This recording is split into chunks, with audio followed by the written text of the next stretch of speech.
जय माँ कामाख्या, जय माँ तारा। गुरुदेव की असीम कृपा से मैं आपको ये बात बता पा रहा हूँ।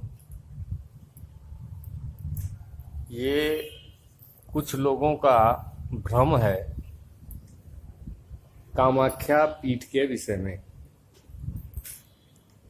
कामाख्या पीठ माँ भगवती का पीठ, जिसे कुछ गंदे विचार के लोगों ने बदनाम कर रखा है।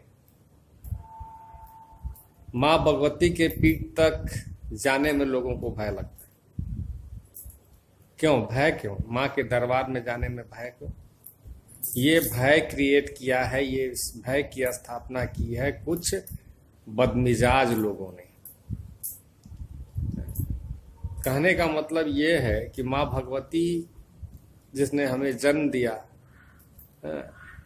जिसने हमें सद्गति दी, हमारे हर सुख दुख का जो ख्याल रखती हो, उसके दर तक जाने में क्या डर?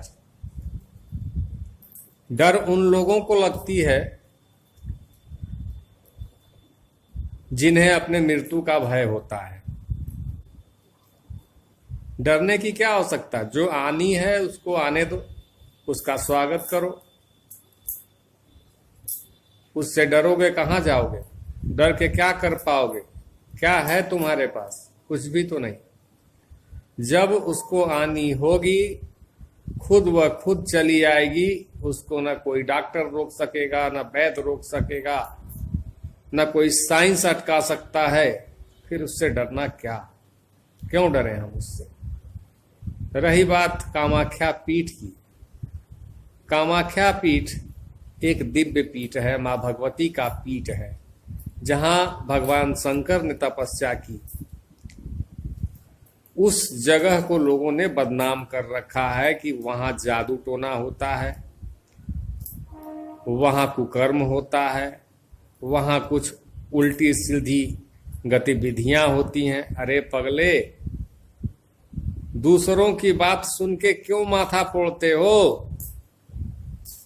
वो एक माँ भगवती का पीठ है। तुम्हारे लिए गर्व की बात है जो माँ भगवती का यह दिव्य पीठ भारत में है, और तुम्हें मौका है माँ के दर्शन का, माँ के स्मरण का, माँ के चिंतन का, माँ भगवती के सानिध्य को प्राप्त करने का। कुछ लोगों ने अफवाह फैला के रखी है कि वहां जाने से भेड़ बकरी बना दिया जाता है। कुछ लोगों ने अफवाह फैला रखी है कि यहाँ साधनाएं होती है, सिद्धियां प्राप्त होती हैं। कुछ लोगों ने कुछ अफवाह फैला के रखा है।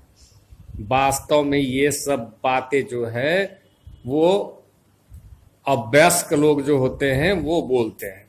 वास्तव में दिव्य पीठ है माँ का वो। वहां जाने से तुम्हारे सारे पाप धुल जाते हैं, जन्म जन्मांतर के पाप धुल जाते हैं। माँ का स्मरण चिंतन पूजन वहां करने से, वहां कुमारी पूजन करने से तुम्हारी जीवन धन्य हो जाती है। माँ तुम्हारे सभी पापों को माफ कर देती है। माँ भगवती के पीठ पर जाने का मतलब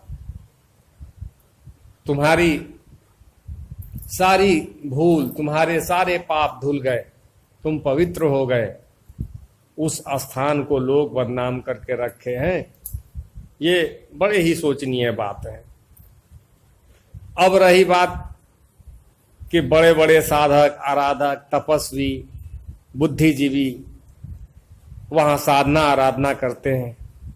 जिनको सत्य का थोड़ा सा भी ज्ञान हो गया, वो माँ भगवती के पीठ जाने को ही अपना सर्वोत्तम कार्य मानता है, सर्वोत्तम काम मानता है, और माँ भगवती के पीठ तक जाकर माँ का सानिध्य प्राप्त करके माँ की साधना आराधना जाप करता है।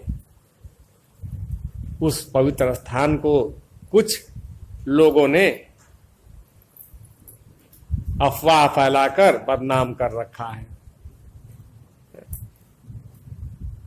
बहुत ही किस्मत वाले वे लोग होते हैं जो माँ कामाख्या के पीठ तक पहुंच पाते हैं, उसके दर तक पहुंच पाते हैं, माँ की पूजा आराधना कर पाते हैं। अब भी संभलो, अब भी चेतो। वो कोई जादू मंत्र का पीठ नहीं है, मां भगवती का पीठ है। वो कोई सिद्धियां और अलाय बलाय का जो बात ये लोग करते हैं, उन सबों का पीठ नहीं है, मां भगवती का पीठ है। वहां जाने मात्र से तुम्हारे सारे पाप धुल जाएंगे, तुम पवित्र हो जाओगे, जीवन जीने का तरीका सीख जाओगे। मैंने देखा है वहां हमारे भारत से जो लोग जाते हैं उससे कहीं अधिक श्रद्धा भाव से विदेशी लोग मां भगवती की साधना आराधना करते हैं, पूजा करते हैं।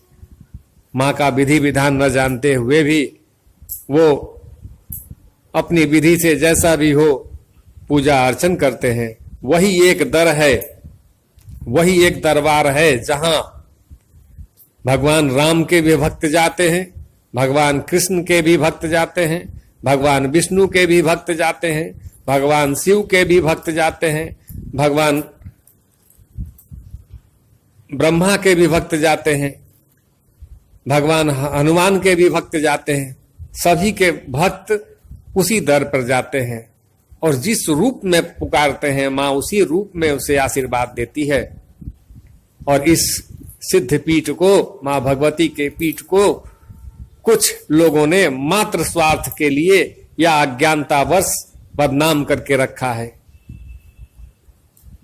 अभी भी चेतो, मां भगवती के दर पे जाओ, मां का स्मरण करो, चिंतन करो, पूजन करो, जिस विधि से सकते हो मां के सानिध्य को प्राप्त करो, मां के आशीर्वाद को प्राप्त करो। जय मां तारा, जय मां कामाख्या, जय जय तारा, जय मां कामाख्या।